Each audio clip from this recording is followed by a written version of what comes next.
गुजरात और कोलकाता के बीच होने वाला आईपीएल 2026 का मैच नंबर 25 जो कि नरेंद्र मोदी स्टेडियम अहमदाबाद के उस मैदान पर खेला जाएगा जहां पर तीन तरीके की पिचेस जनरली आप देखते हैं, एक रेड सॉइल की, एक ब्लैक सॉइल की और एक मिक्स सॉइल की। उनका नेचर अगर आप देखें तो वो आपके सामने है इस ग्राफिक के अंदर, जिसमें रेड सॉइल की जो पिच होगी वहां पर पेस बाउंस अच्छा होगा, बैटिंग करना यहाँ पर ज्यादा आसान होगा। ब्लैक सॉइल की जो पिच होगी वहां पर पेस और बाउंस दोनों कम होगा कंपेरेटिवली, और साथ ही साथ मैच के आगे बढ़ने के साथ साथ बैटिंग करना यहाँ पर मुश्किल होता चला जाएगा। जबकि मिक्स सॉइल की पिचेस पर ये सारी चीजें काफी हद तक बैलेंस में होती है। और जो पिछला मुकाबला इस मैदान पर इस सीजन का एकमात्र खेला गया, उसमें अगर आप देखें तो लाल मिट्टी की पिच यूज हुई थी। यह मैच हुआ था 4 अप्रैल को शाम को 7:30 बजे से, जब यह मैच खेला गया था इसी आईपीएल के इसी सीजन का। और इसमें राजस्थान की टीम ने पहले बैटिंग करते हुए जब 210 का स्कोर खड़ा किया था 6 विकेट के नुकसान पर, जिसका जवाब में गुजरात की टीम एक बार लग रहा था मैच की बड़ी आसानी से जीत जाएगी, लेकिन उसमें जो आखिरी के कुछ ओवर्स थे राजस्थान की बॉलिंग ने कमाल की बॉलिंग करी और केवल 204 के स्कोर पर रोक दिया गुजरात की टीम को और 6 रन से उस मैच को जीत लिया। जहां पर पावर प्ले के पहले 6 ओवर में अगर आप देखें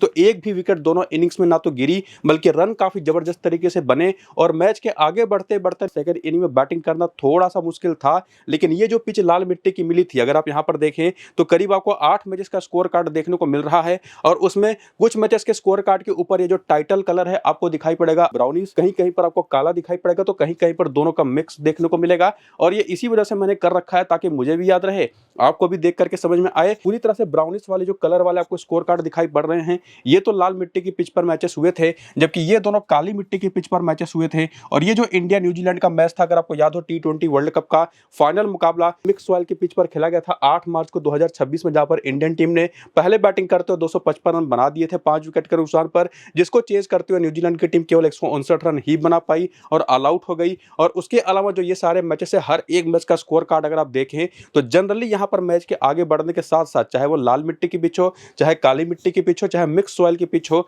बैटिंग करना यहां पर सेकंड इनिंग में मुश्किल हो जाता है। और इसी वजह से इन 8 में से 6 बार पहले बैटिंग करने वाली टीमें जीती हैं, जहां पर स्पिन को 33 और पेस को मिली है 68 विकेटें। पहली इनिंग में 36 तो सेकंड इनिंग के अंदर 32। सेकंड इनिंग के अंदर थोड़ा सा अंतर यही आता है कि स्पिनर्स भी गेम में यहां पर आ जाते हैं, और इसी वजह से आप देखेंगे 33 में से जो 21 विकेटें वो सेकंड इनिंग में स्पिनर्स को मिली हैं, जो कि पहली इनिंग के जस्ट डबल के आसपास की हैं। तो चाहे जो भी पिच हो, चाहे किसी भी मिट्टी की पिच हो, सेकंड इनिंग की बैटिंग करना यहां पर कंपैरेटिवली पहली इनिंग से मुश्किल होता ही है। टीमें जनरली यहां पर टॉस जीत करके पहले बैटिंग करना पसंद करती हैं। हालांकि उसमें एक और चीज गेम में आएगा कि अगर लाल मिट्टी की पिच हुई तो वहां पर ग्रास की लेयरिंग कैसी है वो देखना काफी जरूरी होगा, क्योंकि अगर पिछले मैच की पिक्चर जो मिली थी पिछले वाले मैच में पिच उसकी, तो उस पर ग्रास की लेयरिंग ठीक ठाक थी। बाउंड्री डायमेंशन भी यहां पर आप देख सकते हैं। अगर नहीं होगी तो जैसा इस आईपीएल में लगभग हर मैदान पर हम देख रहे हैं, जो कि अब मौसम काफी ड्राई हो चुका है और पिच भी ड्राई रहेगी, काफी हद तक स्टिकी नेचर हो जाता है पिच का, और जैसे जैसे गेंद पुरानी होगी रन बनाने वहां पर उतने आसान होंगे नहीं। लेकिन एक और चीज जो हमको टॉस की बात पता करना पड़ेगा वो ये वही बात जो आपको ने बताई कि किस पिच पर मैच हो रहा है, और अगर लाल मिट्टी की पिच है तो वो यूज्ड पिच है या फ्रेश पिच है, बाकी काली मिट्टी या मिक्स सॉइल की पिच होगी तो फ्रेश होनी ही है, और ग्रास की इस पर लेयरिंग कितनी है तो वो चीज आपको मैं अपने टेलीग्राम और व्हाट्सएप चैनल पर टॉस की बात बता दूंगा, और यहीं पर अपनी फाइनल टीम भी प्रोवाइड करवा दूंगा। तो नीचे इसी वीडियो के डिस्क्रिप्शन में भी और कमेंट बॉक्स में जो पिन किया हुआ कमेंट है वहां पर आप देखेंगे तो टेलीग्राम का भी आपको लिंक मिल जाएगा, व्हाट्सएप चैनल का भी लिंक मिल जाएगा, उनको क्लिक करके जल्दी से ज्वाइन जरूर हो जाइएगा। और आगे आइए बात करते हैं दोनों टीमों में। सबसे पहले यहाँ पर गुजरात टीम का जो कि होस्ट टीम होगी, इनका प्लेइंग 11 और बैटिंग ऑर्डर। और बता दूं आपको गुजरात की टीम इस सीजन में 4 मुकाबले खेल चुकी है, पहले दोनों मुकाबले हारने के बाद तीसरे मुकाबले में इनका लक ने थोड़ा सा साथ दिया, जिसमें 1 रन से ये टीम दिल्ली के खिलाफ जीत गई, और पिछले मुकाबले को उन्होंने वन साइडेड जीता 7 विकेट से। और अब ये टीम फॉर्म में आती दिखाई पड़ रही है, जहां पर इनकी बॉलिंग अटैक खास करके काफी यूनिक है इस जैसे मैदान के लिए, जहां पर इनके पास कागिसो रबाडा है, अशोक शर्मा है और प्रसिद्ध कृष्णा जैसे 3 बॉलर्स जो कि 140 प्लस की बॉलिंग करते हैं, और उसमें से अशोक शर्मा तो 150 प्लस की भी बॉलिंग कर लेते हैं। और इन तीनों के पास जो एक यूनिकनेस है कि इनकी जो पेस इतनी ज्यादा है 140 प्लस की, और उसके बाद जब ये चेंज ऑफ पेस करते हैं इस तरीके की पिचेस पर जहां पर घास नहीं होती है, तो वो जो गैप होता है या तो 140 प्लस की बॉल होगी और या तो 120 के अराउंड पेस की बॉल होगी। तो जो 20 से 25 किलोमीटर का गैप इस तरीके की पिचेस पर होता है ना, ऐसे मौसम में ड्राई वेदर के अंदर वो काफी काम करता है, और इसी वजह से प्रसिद्ध कृष्णा काफी कामयाब भी रहे हैं इस सीजन के अंदर। और पिछले मैच में अशोक शर्मा ने भी विकेटें निकाली। हालांकि वो चीज मोहम्मद सिराज के साथ उतनी आपको देखने को नहीं मिलती। एक तो इनकी वेरिएशन काफी हद तक जज कर लेते हैं बल्लेबाज, और जो इनका पेस का वेरिएशन है ना उसमें उतना बड़ा गैप भी नहीं है, और इसी वजह से ये 3 बॉलर्स तो बहुत इंपॉर्टेंट हैं। बाकी राशिद खान तो हैं ही, और बाकी इनकी बैटिंग तो आप देख ही रहे हैं, जिसमें बटलर भी फॉर्म में आ चुके हैं, वाशिंगटन सुंदर नंबर 4 पर बैटिंग कर रहे हैं। बेंच के जो ऑप्शन है वो तो आप देख ही सकते हैं, हालांकि इसमें से कोई खेलेगा इसको लेकर के डाउट ही है। फिलहाल जो बॉलिंग बॉलिंग पिछले मैच में पांचों बॉलर्स ने करी थी वो भी आप देख सकते हैं कि किसने किस किस ओवर में आकर के बॉलिंग करी थी। तो उससे आपको पता चल जाएगा कि Mohammed Siraj generally 3 over power play में कर देते हैं, एक आध ओवर कहीं पर आकर के डेथ में करेंगे। और डेथ ओवर के अराउंड अगर आप देखेंगे तो प्रसिद्ध कृष्णा, अशोक शर्मा आपको 2-2 ओवर करते दिखाई पड़ेंगे। रबाडा भी आपको एक आध ओवर डेथ में करते दिखाई पड़ जाते हैं और पावर प्ले में भी बॉलिंग करते हैं। तो वो सारे नंबर्स आप यहाँ पर देख सकते हैं। और उसके बाद आपके सामने है करियर का डेटा गुजरात के हर एक प्लेयर का कि टी20 फॉर्मेट में उन्होंने क्या एक्सपीरियंस गेन किया है। वीडियो को यहीं पर रोक करके आप इसको देख लीजिएगा। ये है आपके सामने रीसेंट फॉर्म जो कि ज्यादा जरूरी है, क्योंकि जैसा आपको मैं बता भी चुका हूं कि 4 मैचेस ये टीम खेल चुकी है। उन 4 मैचेस की परफॉर्मेंस तो यहाँ पर है ही, बल्कि उसके पहले के भी 5-6 मैचेस के नंबर्स आपको यहाँ पर देखने को मिल जाएंगे। तो जनरली आपको पता चल जाएगा कि कंसिस्टेंसी कैसी रही है। फॉर एग्जाम्पल अगर मैं प्रसिद्ध कृष्णा की बात कर लेता हूँ, जो फिलहाल अभी जब मैं वीडियो बना रहा था तो ज्वाइंटली पर्पल कैप होल्डर हैं, सबसे ज्यादा विकेट लेने वाले बॉलर्स में से एक हैं इस सीजन के अंदर। और इस सीजन में भी पिछले मैच में उन्होंने 4 विकेट लिया, उसके पहले वाले मैच में 2 विकेट लिया था, और उसके पहले के भी 2 मैचेस में 4 विकेट उन्होंने निकाली थी। तो टोटल 4 मैच में 10 विकेट इसी सीजन में ले चुके हैं और आईपीएल के ये बॉलर बन करके निकले हैं पिछले 2 सालों में खास करके। और ना सिर्फ इस सीजन में बल्कि इसके पहले इनका डोमेस्टिक सीजन भी बहुत अच्छा गया है, कमाल का गया है जिसको आप कह सकते हैं। और इसी वजह से आपको पता चल पाएगा कि ना सिर्फ यहां पर ये परफॉर्म कर रहे हैं,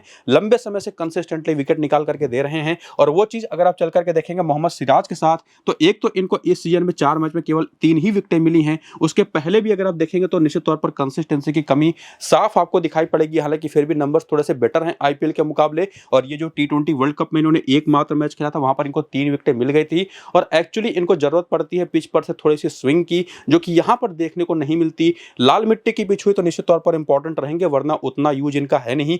यूज तो हो सकता है लेकिन फिर भी ज्यादा बेटर ऑप्शन हमारे पास मौजूद है। एक तो है प्रसिद्ध कृष्णा के तौर पर, एक है कागिसो रबाडा के तौर पर, एक राशिद खान के जहां पर। और मैक्सिमम से मैक्सिमम आप ये कर सकते हैं कि अशोक शर्मा को भी अपनी टीम में रख सकते हैं, या ये कर सकते हैं कि कागिसो रबाडा की जहां पर अशोक शर्मा को अपनी टीम में आप रख सकते हैं।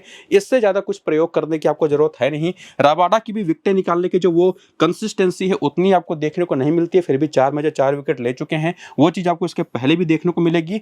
इनसे ज्यादा विकेट निकालने की बेहतर एबिलिटी में मान करके चलता हूं कि अशोक शर्मा के पास है, जो कि इसी मैदान पर अभी आगे आप देखेंगे वेन्यू के नंबर्स में ना, इस मैदान पर उन्होंने सैयद मुश्ताक अली ट्रॉफी जो 2025 में खेली थी, कमाल की बॉलिंग करी थी और वहीं पर ये देखे गए थे और गुजरात की टीम ने इनको अपनी टीम में लिया था। उसके पहले के इनका फॉर्म देखेंगे तो विकेट निकालने के मामले में काफी बेहतर रहा है। और उसके अलावा जो बैटिंग है इसमें तो ज्यादा डाउट मुझे नहीं लगता कि आपको होना चाहिए कि गिल साथ ही साथ बटलर ये दोनों तो सीधे टीम में आते हैं। बाकी सुंदर हो गए, तेवतिया हो गए, ग्लेन फिलिप्स हो गए, शाहरुख खान हो गए। उसमें से तेवतिया और शाहरुख खान को तो आप सीधे सीधे इग्नोर कर सकते हैं, लेकिन उसमें सुंदर बचे, ग्लेन फिलिप्स बचे और साई सुदर्शन बचे। इनमें से 3 में से कोई एक ऑप्शन आपको ट्राई करना है, जिसमें फिलहाल तो साई सुदर्शन की बात करें तो पहले 2 मुकाबलों में एक में हाफ सेंचुरी इन्होंने लगा दी थी, उसके पहले भी बहुत अच्छे फॉर्म में थे। लेकिन पिछले 2 मैचेस में स्टार्ट तो अच्छा कर रहे हैं, टच में है, इसमें कोई दिक्कत नहीं है, लेकिन बड़ी पारी में उसको कन्वर्ट नहीं कर पा रहे। और वही सेम चीज यहां पर हम बात करें तो ग्लेन फिलिप्स के साथ भी देखने को मिली थी इसी सीजन में। अब तो इनका बैटिंग ऑर्डर भी नीचे हो चुका है, लेकिन मेरे हिसाब से जो ज्यादा बेटर या सबसे सेफ अगर कोई होगा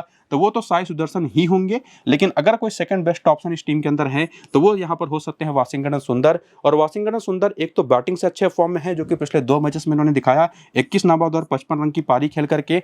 हालांकि मेरा मानना है कि अगर जो सामने टीम है कोलकाता की वो अच्छी बॉलिंग करती है, चूंकि एक 1 डायमेंशनल प्लेयर है काफी हद तक, ऑन साइड पर ये ऐसे झुक करके बैटिंग करते हैं और लगातार उधर ही शॉट्स खेलते हैं। और ये जो 55 नाबाद की पारी खेली थी ना, इसमें 90% रन इनके लॉन्ग ऑन पर और मिड विकेट के साइड पर आए थे। तो अगर कोई अच्छी बॉलिंग टीम हो उसको जज करके इनको बॉलिंग करे तो वहां पर इनकी कुछ खास बनती नहीं। तो इसी वजह से मैं ज्यादा बेटर मानता हूं कि साई सुदर्शन एक अच्छे ऑप्शन होंगे लॉजिकल बेसिस पर। बाकी निश्चित तौर पर फॉर्म तो सुंदर का है ही, और बॉलिंग के भी इनके चांसेस बनते हैं आज की इस मैच में, जो कि कोलकाता की जो टीम है जनरली ऑफ स्पिन उतना अच्छा खेलती नहीं। हालांकि उसमें एक और दिक्कत है कि सुंदर से बॉलिंग कराई नहीं जा रही उतनी। तो ये अगर हम सेफ्टी साइड पर जाएंगे तो सुदर्शन, गिल और बटलर 3 सबसे सेफ बेटर ऑप्शन हैं। बाकी राशिद खान, अशोक शर्मा और प्रसिद्ध कृष्णा जैसे 3 बॉलिंग ऑप्शन भी हैं, जिसमें अगर आप ज्यादा सेफ खेलना चाहते हो अशोक शर्मा की जगह पर रबाडा को भी लेके जा सकते हैं, या बिल्कुल अगर आप रिस्क ही लेने पर उतारू हैं तो मोहम्मद सिराज को भी ट्राई कर सकते हैं। लेकिन मेरे हिसाब से कौन से 6 बेस्ट ऑप्शन थे उसमें से एक जो 2 डिफरेंशियल हो सकते हैं वो तो आपको क्लियर कर दिया है। और सबसे ज्यादा सेफ कौन होगा और कौन रिस्कियर होगा वो भी क्लियर कर ही दिया है। बाकी हेड टू हेड के आंकड़े अगर आपको देखने तो वो भी आप देख लीजिए। इस पर मैं उतना भरोसा नहीं करता, आप करते हैं तो जरूर देख करके रखिए, थोड़ा बहुत तो काम आता ही है इसका। क्योंकि सुदर्शन की बात करें तो 2 मैच 105 रन है इनके कोलकाता के खिलाफ, गिल के 4 मैच 185 रन है, बटलर के 14 मैच 518 रन है, सुंदर के 9 मैच केवल 5 रन है, केवल 8 विकेट है। तो यहीं से आपको हेल्प मिल जा रही है कि आप सुदर्शन को ही ट्राई करिए। बाकी ग्लेन फिलिप्स के 1 मैच में 8 रन है, 1 विकेट है। शाहरुख खान के नंबर आप देख सकते हैं, राशिद खान खान के आंकड़े काफी बेहतर हैं। रबाडा के 10 मैच 12 विकेट और जनरली ये सेकंड इनिंग में आपको मैं हमेशा बताता हूं ये बेटर बॉलिंग ऑप्शन होते हैं। अशोक शर्मा तो खेले नहीं। सिराज के 15 मैच 15 विकेट हैं। बाकी प्रसिद्ध कृष्णा के 3 मैच में 4 विकेट हैं और बेंच पर से एक ऑप्शन जेसन होल्डर भी निकल करके आते हैं। और उसके बाद वेन्यू की बात करें तो अपने इस होम ग्राउंड पर, और एक चीज आपको मैं कुछ देर पहले बता रहा था ना कि गुजरात की टीम ने कहां पर अशोक शर्मा को खोजा था, तो वो तो सैयद मुश्ताक अली टी20 ट्रॉफी ही थी। इसी मैदान पर जो पिछला सीजन हुआ था 2025 में, इन्होंने 8 मुकाबले खेल करके 20 विकेटें निकाली थी। पहली इनिंग का स्ट्राइक रेट 10 का था, सेकंड इनिंग का 8 का था। इसी मैदान पर रबाडा के 13 मैच में 14 विकेटें हैं। इसी मैदान पर मोहम्मद सिराज के 13 मैच केवल 11 विकेट है, लेकिन प्रसिद्ध कृष्णा ने यहीं पर कमाल किया है। और बाकी अगर आप ऊपर जाकर के देखेंगे तो बैटिंग में आपको वही टॉप ऑर्डर के तीनों बैटर्स कमाल करते दिखाई पड़ेंगे। बाकी का कुछ खास असर यहां पर है नहीं, जो कि आपको मैं पीछे भी समझा चुका हूं कि क्यों उन्हीं तीनों को आपको लेकर के जाना है। इवन सुंदर के यहां पर 6 मैच में विकेट ही नहीं है और बॉलिंग भी करेंगे या नहीं करेंगे ये हमको कुछ खास पता है नहीं। तो उम्मीद करूंगा कि टॉप ऑर्डर के तीनों बैटर्स और कौन से 3 बेस्ट बॉलिंग ऑप्शन होंगे वो तो आप समझ ही चुके हैं। उसमें से कुछ डिफरेंशियल भी हैं, जैसे रबाडा या अशोक शर्मा में से कोई एक, या चाहे तो दोनों को भी लेके जा सकते हैं। प्लस सिराज तो आपके पास है ही। बाकी प्लेयर बैटल भी अगर आप देखने आएंगे तो ये जो गुजरात की टीम है ना, क्लियरली आपको मैं बताऊं तो आईपीएल में जितनी भी 10 टीमें हैं, सबसे बेहतरीन कोई टीम है जो स्पिन खेलती है तो वो यही टीम है। अगर हम बात करें तो ये गुजरात की, इनके खिलाफ स्पिनर्स के आंकड़े आपको जनरली अच्छे देखने को नहीं मिलेंगे। उसका सबूत आगे आपको मैं दूंगा, स्पेसिफिकली वरुण चक्रवर्ती जैसे बॉलर के आंकड़े दिखा करके, जो कि अभी तो फिलहाल अच्छे फॉर्म में नहीं है, लेकिन उसके पहले जिसके दम पर वो टीम में आए थे इंडिया के, वो उनकी आईपीएल की परफॉर्मेंसेस थी जो कि इस टीम के खिलाफ निकल करके नहीं आती थी कभी। और वो किस लेवल पर है वो भी आगे आप देखेंगे। बाकी साई सुदर्शन, वरुण चक्रवर्ती पर जरूर एक बार आउट हुए हैं 36 गेंद पर 62 रन बना करके, लेकिन तो अच्छा खासा रन इन्होंने बना रखा है। बाकी कैमरन ग्रीन 14 गेंदों पर 22 रन देकर के एक बार आउट कर चुके हैं। बाएं हाथ की तेज गेंदबाजी तो इंडियन बॉलर्स की, बैटर्स की एक कमजोरी होती ही है, ना सिर्फ इंडियन बैटर्स की, पूरी दुनिया में अब फिलहाल वो कमजोरी बन चुकी है, स्पेसिफिकली इंडियन सब कॉन्टिनेंट की जो टीम है उनके खिलाफ। बाकी गिल भी अरोड़ा पर आउट हो चुके हैं एक बार, लेकिन अच्छे खासे रन बना करके। बटलर भी उमरान मलिक पर एक बार, 2 बार वरुण चक्रवर्ती पर आउट हुए हैं लेकिन रन बना करके। तो बॉलर्स जो सामने की टीम में कुछ खास असर इन तीनों टॉप ऑर्डर बैटर्स पर छोड़ नहीं पाए, और उसी वजह से आपने पीछे हेड टू हेड में एवरेजेस भी देखे ना 50 के ऊपर है इस मैदान पर। बाकी ग्लेन फिलिप्स, वाशिंगटन सुंदर और शाहरुख खान के आंकड़े अगर आप देखें तो थोड़ा सा एक एक्स्ट्रा पेस जो होता है वो इनके लोअर ऑर्डर को परेशान करता है। लेकिन वो बात पक्के तौर पर अभी भी मैं कहूंगा कि ये टीम बेस्ट है स्पिन खेलने के मामले में, जिसमें सुंदर को दिक्कतें रही हैं लेग स्पिन और लेफ्ट आर्म ऑर्थोडॉक्स बॉलिंग पर। बाकी किसी को भी स्पिन खेलने में उतनी दिक्कत रही नहीं है। बाएं हाथ के तेज गेंदबाज इस टीम के खिलाफ काम आते हैं। हालांकि वो ऑप्शन अगर आप खोजने जाएं सामने की इस टीम में, तो फिलहाल जो प्रोबेबिलिटीज प्लेइंग 11 या बैटिंग ऑर्डर की दिखाई पड़ रही कोलकाता की तरफ से, उसमें बाएं हाथ का कोई भी तेज गेंदबाज नहीं है। लेग स्पिन के तौर पर जरूर वरुण चक्रवर्ती हैं, ऑफ स्पिन के तौर पर इनके पास सुनील नरेन जैसा बेहतरीन ऑप्शन जो कि अब तो ओपन भी कर रहे हैं। और बाकी एक बेहतर ऑप्शन इनके पास अनुकूल सुधाकर रॉय का है, जो कि थोड़ा परेशान कर सकते हैं अपनी लेफ्ट आर्म ऑर्थोडॉक्स बॉलिंग से, अगर थोड़ी सी काली मिट्टी की पिच हो तो अब खास करके। वरना बैटिंग ऑर्डर आप देख करके रखिए, जो फिलहाल पिछले मैच में भी रहा था वो आपके सामने है। बाकी बेंच पर इनके पास जो ऑप्शंस हैं उसमें टीम सैफर्ड को मौका मिल सकता है फिन एलन की जगह पर, ये तो हमको खास करके टॉस के बाद ही पता चलेगा। मिल्सन मुजरबानी भी इनके पास एक अच्छे ऑप्शन है जिनको ये टीम ट्राई कर सकती है। बाकी स्पिन बॉलिंग में इनके पास यहाँ पर प्रशांत सोलंकी है, सौरभ दुबे जैसा बाएं हाथ का तेज गेंदबाज इनके पास है।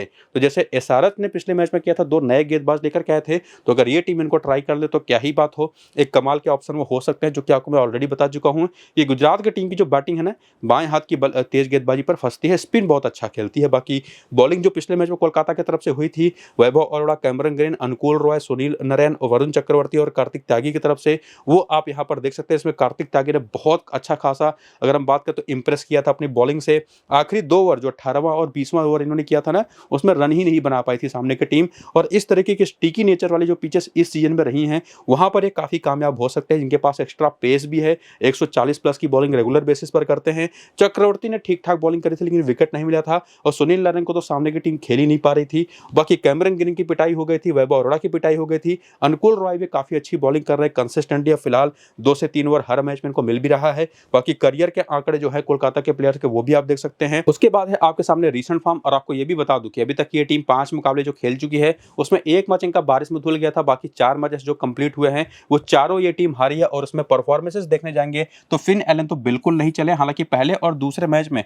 शुरुआत तो कम से कम इन्होंने अच्छी दे दी थी, लेकिन उसके बाद के 3 मैचेस में टोटल फ्लॉप गए हैं। और थोड़ी बहुत भी गेंद अगर स्विंग करती है किसी भी पिच के ऊपर ना, तो इनकी बिल्कुल नहीं चलती। और बाकी सुनील नरेन ने 24 रन बनाए थे, 1 विकेट लिया था, उसके पहले भी अच्छी बॉलिंग करी है। उतनी ज्यादा परफॉर्मेंसेस बड़ी बड़ी निकल करके नहीं आई हैं। और अगर ये आ चुके अब ओपन कर रहे हैं ना, तो ये ज्यादा इंपॉर्टेंट हो जाते हैं। इवन मैं तो इनको ये भी कहूंगा कि भले गुजरात की टीम स्पिन बहुत अच्छा खेलती है, इनको आप ड्रॉप नहीं कर सकते। एक तो इनकी बॉलिंग इतनी कमाल की पिछले मैच में रही थी उसी की बेसिस पर केवल।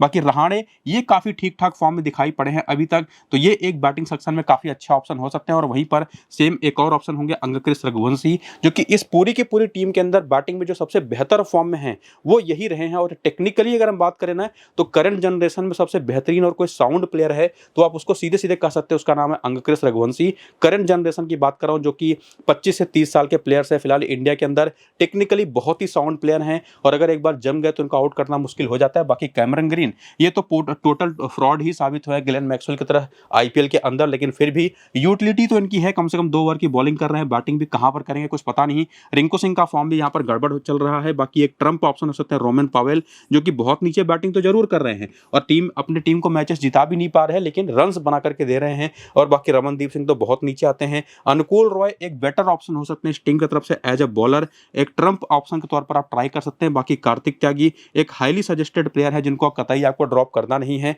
और उसके अलावा वरुण चक्रवर्ती हालांकि फॉर्म में तो आ रहे हैं, अभी आगे कुछ आंकड़ा आपको मैं दिखाऊंगा उसको भी ध्यान से देखिएगा और हो सकता है इनका आज दिन हो, लेकिन फिलहाल आंकड़ों लॉजिक की बेसिस पर हमारे टीम में बनते नहीं। कोई एक बॉलर और है जिसको आप ट्राई कर सकते हैं तो वह है यहाँ पर वैभव अरोड़ा, जो भले ये टीम पिट रही है, बुरी तरह से पिट रही है, इनकी बॉलिंग भी पिट रही है, इवन वैभव अरोड़ा भी पिटे हैं लेकिन विकेट निकाल करके इन्होंने दे रखे हैं। कुल मिलाकर के 6 विकेट जो इन्होंने पिछले 4 मैचेस में ले रखी हैं, लेकिन फिलहाल मेरे हिसाब से 4 ही सबसे सेफ ऑप्शन है इस टीम की तरफ से जिनको आप ट्राई कर सकते हैं। तो उस हिसाब से आप 7 प्लेयर तो गुजरात के भी लेके जा सकते हैं, वरना अगर आप यहाँ से 5 प्लेयर को लेना चाहते हैं तो आपके पास अनुकूल रॉय का ऑप्शन है या वैभव अरोड़ा या वरुण चक्रवर्ती का भी ऑप्शन है, जिसको मर्जी आप ट्राई कर सकते हैं। बाकी आगे बढ़ते हुए एक और यहाँ पर नंबर देखें हेड टू हेड का, तो यहाँ पर आपको दिखाई पड़ेगा कि वरुण चक्रवर्ती ने 4 मैचेस गुजरात के खिलाफ खेले हैं, विकेट एक भी नहीं है और बाकी प्लेयर्स के भी नंबर्स अगर आप देखेंगे तो उस लेवल के नहीं है कि इन नंबर्स के हिसाब से कुछ आप यहाँ पर डिसीजन ले पाएं। जरूर उमरान मलिक ने 2 मुकाबले में 6 विकेटें ले रखी हैं, तो अगर इनको मौका मिलता है तो ये एक अच्छा ऑप्शन बनेंगे। बाकी आगे वेन्यू के भी नंबर्स देखें तो इस मैदान पर अनुकूल रॉय के आंकड़े बहुत ही शानदार हैं, 7 मैचेस में 194 रन भी हैं, बैटिंग एवरेज 97 का है चूंकि 2 ही बार आउट हुए हैं और 14 विकेट इन्होंने डोमेस्टिक क्रिकेट में यहाँ पर ले रखी है। स्पेसिफिकली अब सेकंड इनिंग में बॉलिंग करते हैं जहां पर केवल 9 का स्ट्राइक रेट है, तो सीधे सीधे मैं कहूंगा कि अगर सेकंड इनिंग की बॉलिंग है, एक तो मैं ये भी कहूंगा कि इस टीम की तरफ से निश्चित तौर पर आप 5 प्लेयर लेकर के जा सकते हैं, 4 तो जो सेफेस्ट हैं वो आपको मैंने बता दिया, लेकिन अगर आप 4 ही लेकर के जाना है तो सुनील नारायण तो आपकी टीम में होने ही चाहिए, रघुवंशी आपकी टीम में होने ही चाहिए और उसके साथ साथ आप अनुकूल रॉय को भी पिक कर सकते हैं अगर सेकंड इनिंग की बॉलिंग होती है तब, ये चीज आप ध्यान से सुनिएगा। बाकी आपके पास कार्तिक त्यागी का एक बेस्ट ऑप्शन जो कि अभी फॉर्म में है, तो इनको भी आपको मैं जरूर कहूंगा पिक करिए। अगर उमरान मलिक खेलते तो इन पर भी ध्यान लगा करके रखिएगा। बाकी अगर पहली इनिंग की बॉलिंग हो या सेकंड इनिंग की बॉलिंग हो, एक और ट्रम्प आपके पास है वैभव अरोड़ा, तो पूरी तरह से सेफ प्ले करना चाहते हो तो आप अनुकूल रॉय के जगह पर वैभव अरोड़ा को ही लेकर के जाइए या तो रहाणे को 5 प्लेयर के तौर पर ले लीजिए। और बाकी अगर टीम साइफर्ट खेलते हैं तब वो एक अच्छे ऑप्शन होंगे, ये चीज आपको देखना पड़ेगा। बाकी प्लेयर बैटल में देखने जाएंगे तो ये टीम स्पिन पर फंसती है, चाहे रहाणे हो चाहे फिन एलन हो, इवन अगर टीम साइफर्ट खेल गए तो वो भी। बाकी कैमरन ग्रीन को भी अगर आप देखें तो ऑफ स्पिन पर बुरी तरह फंसते हैं और ऑफ स्पिनर के तौर पर सामने की टीम में वाशिंगटन सुंदर जैसा जो ऑप्शन है, अगर उनकी टीम ने आंकड़े देख लिए ये जो मैचअप्स के हैं जो कि देखती हैं आजकल की टीमें, तो वाशिंगटन सुंदर बहुत ही कमाल के ऑप्शन आज के इस मैच में हो सकते हैं। हालांकि इस मैदान पर उतना चले नहीं, लेकिन ये टीम जो है ना, चाहे वो जैसे मैंने बताया Rahane, Finn Allen, Cameron green, सारे के सारे स्पिन पर फंसते हैं, स्पेसिफिकली ऑफ स्पिन पर, लेग स्पिन पर और बाएं हाथ के तेज गेंदबाजी पर, तो सभी के आंकड़े खराब होते हैं। ईशान शर्मा और रबाडा के भी नंबर्स आपको यहाँ पर देखने को मिल जाएंगे। बाकी रिंकू सिंह, रमनदीप सिंह और पॉवेल की तरफ भी अगर आप चलेंगे तो फिर वही ऑफ स्पिन और लेग स्पिन की कहानी आपको देखने को मिलेगी जो आपको मैं ऑलरेडी सुना चुका हूं, जिसमें लेफ्ट आर्म ऑर्थोडॉक्स बॉलर और अगर ईशान शर्मा को मौका मिल गया तो वो भी आपके सामने दिखाई पड़ जाते हैं। तो ओवरऑल कंक्लूजन तो यही बनता है कि गुजरात की टीम ये तीसरा मुकाबला होगा जो कि जीत सकती है या जीतेगी, तो वो तो हमको पता चलेगा निश्चित तौर पर टॉस के बाद, एक तो कि कौन सी टीम पहले बैटिंग या सेकंड बैटिंग करेगी या कैसी पिच होने वाली है, वो अपडेट आपको मैं टेलीग्राम और व्हाट्सएप चैनल पर कर दूंगा, वहीं पर फाइनल टीम में दे दूंगा, तो उसके लिए दोनों को ज्वाइन कर लीजिए, लिंक डिस्क्रिप्शन और पिन कमेंट में है। बाकी सबसे जरूरी है कि वीडियो शुरू से अंत तक पूरा देखिए।